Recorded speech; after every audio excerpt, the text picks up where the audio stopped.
출애굽기 24장 1절부터 11절까지의 말씀 함께 읽습니다. 시작. 또 모세에게 이르시되 너는 아론과 나답과 아비후와 이스라엘 장로 70명과 함께 여호와께로 올라와 멀리서 경배하고 너 모세만 여호와께 가까이 나아오고 그들은 가까이 나아오지 말며 백성은 너와 함께 올라오지 말지니라. 모세가 와서 여호와의 모든 말씀과 그의 모든 율례를 백성에게 전하매 그들이 한 소리로 응답하여 이르되 여호와께서 말씀하신 모든 것을 우리가 준행하리이다. 모세가 여호와의 모든 말씀을 기록하고 이른 아침에 일어나 산 아래에 제단을 쌓고 이스라엘 12지파대로 12기둥을 세우고 이스라엘 자손의 청년들을 보내어 여호와께 소로 번제와 화목제를 드리게 하고 모세가 피를 가지고 반은 여러 양푼에 담고 반은 제단에 뿌리고 언약서를 가져다가 백성에게 낭독하여 듣게 하니 그들이 이르되 여호와의 모든 말씀을 우리가 준행하리이다. 모세가 그 피를 가지고 백성에게 뿌리며 이르되 이는 여호와께서 이 모든 말씀에 대하여 너희와 세우신 언약의 피니라. 모세와 아론과 나답과 아비후와 이스라엘 장로 70인이 올라가서 이스라엘의 하나님을 보니 그의 발 아래에는 청옥을 편듯하고 하늘같이 청명하더라. 하나님이 이스라엘 자손들의 존귀한 자들에게 손을 대지 아니하셨고 그들은 하나님을 뵙고 먹고 마셨더라.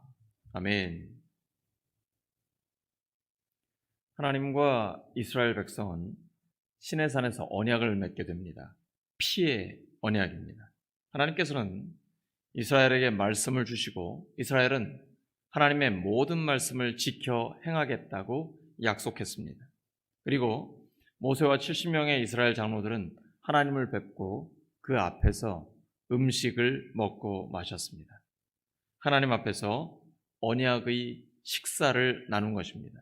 하나님이 이스라엘에게 언약을 맺도록 하셨고 사람들은 하나님의 밥상에 손님으로 초대된 것입니다. 피의 언약과 공동 식사는 신약시대에 주님의 만찬에서 하나로 묶여집니다. 예수님의 죽으심과 부활을 통해 하나로 결합됩니다. 그래서 교회는 예수님의 몸과 피를 함께 나누는 성찬식을 하는 것입니다. 성찬식을 통해 예수님의 제자들은 예수님과 한 몸이 됩니다. 성찬식은 예수님의 살과 피를 함께 먹고 마시면서 주님의 부활을 기억하고 감사하는 것입니다. 하지만 초대교회는 주님의 성찬을 입으로만 고백하고 머리로만 기억하지 않았습니다. 주님께서 이 세상에 오셔서 당신의 살과 피를 가난한 이웃에게 나누어 주신 모범을 따랐습니다. 그래서 성도들도 직접 가난한 자들을 초대해서 함께 먹고 마시면서 하나님의 나라를 맛보았습니다. 가난한 사람들을 도와주고 그들의 필요를 채워주었습니다. 성찬식은 교회의 의식으로 끝나는 것이 아닙니다. 우리의 일상생활에서 함께 나누고 베풀며 사람들을 살리는 것입니다. 하나님 앞에서의 공동식사 후에 하나님은 모세에게 시내산에 올라오라고 명하셨고 하나님이 친히 기록하신 돌판을 그에게 주시겠다고 말씀하십니다. 이 돌판에는 모세가 이스라엘 백성들에게 가르쳐야 할 내용들이 담겨 있습니다. 10계명이죠. 하나님을 사랑하고 이웃을 사랑하면 지킬 수 있는 계명들입니다. 모세는 그의 부하 여호수아와 함께 하나님의 산에 올라갑니다. 그는 장로들에게 자신이 돌아오기까지 기다리라고 지시합니다. 모세가 없을 때 일어날 일들은 아론과 훌이 처리하도록 그들에게 임시로 지도력을 위임합니다. 아말렉과의 전투에서 모세를 도왔던 아론과 훌이 모세 대신 지도자 역할을 감당하게 됩니다. 그리고 모세는 여호수아만 데리고 하나님의 산에 올라갑니다. 왜 모세는 다른 대표들을 놔두고 여호수아만 데리고 갔을까요?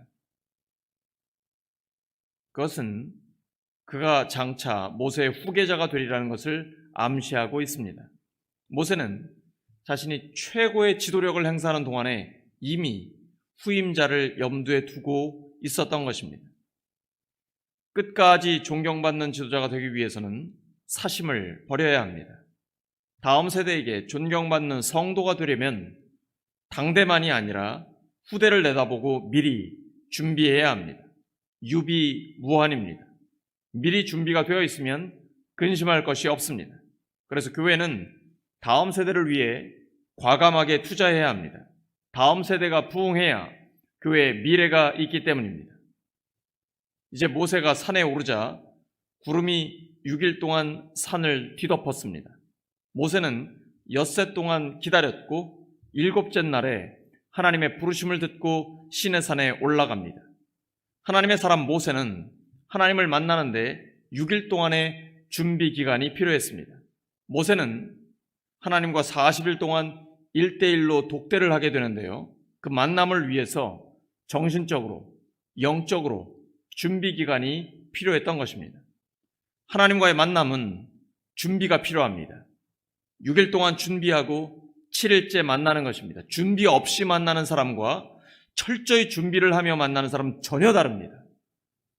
6일 동안 일하고 7일째 되는 주일에 하나님을 만나는 것입니다. 6일 동안의 일상적인 삶을 하나님을 만나기 위해 준비하는 삶으로 사는 것입니다. 이런 마음가짐으로 살 때 우리의 삶은 앞으로 더 많이 달라지게 될 것입니다. 저는 개인적으로 주일이 굉장히 기다려집니다. 이번 주일에는 하나님께서 우리에게 어떤 말씀을 주실까 기대감을 갖고 일주일 내내 말씀을 준비합니다. 여러분은 어떠십니까? 주일이 기다려지시나요? 6일간 하나님과 동행하며 하나님의 뜻대로 살다가 주일에 기쁨으로 예배드리는 것이 성도의 삶입니다. 그리고 그 주일에 주님을 만난 기쁨과 감격을 가지고 또 그 다음 주일을 살아가는 것입니다. 한 주간을 살아가는 것이죠. 오늘 말씀 정리합니다. 우리를 위해 죽으시고 부활하신 예수님을 본받아 우리의 일상생활에서 함께 나누고 베풀어 사람들을 살리는 삶을 사시기 바랍니다. 우리 교회는 지금 매월 국내외 선교비를 보내고 있고 점점 더 많이 구제하려고 노력하고 있습니다. 또한 우리 교회가 모세처럼 다음 세대를 준비하는 교회가 되기를 바랍니다. 평범한 하루하루의 생활을 사람들 속에서 그리스도인답게 살아가는 것이 신앙생활입니다. 우리 앞에 나타나는 사건들과 사람들에게 예수님의 제자답게 대응하시기 바랍니다. 골로새 3장 23절입니다. 무슨 일을 하든지 마음을 다하여 주께 하듯 하고 사람에게 하듯 하지 말라. 이 말씀 마음에 새기고 오늘도 하나님의 뜻대로 사는 우리 모두 되기를 예수 그리스도의 이름으로 축원합니다. 함께 기도합니다. 하나님 아버지, 주님의 마음을 본받아 일상생활에서 그리고 교회가 전체적으로 저희들의 삶을 나누고 가난한 이웃들에게 하나님의 사랑을 베풀기를 소망합니다. 저희들도 모세처럼 지금 다음 세대를 준비하기 원하오니 하나님 도와주시옵소서. 다음 세대 부흥을 위한 부교육자들을 보내주시옵소서. 신실하고 늘 기도하는 목회자들을 저희 울산 성결교회에 보내주시옵소서.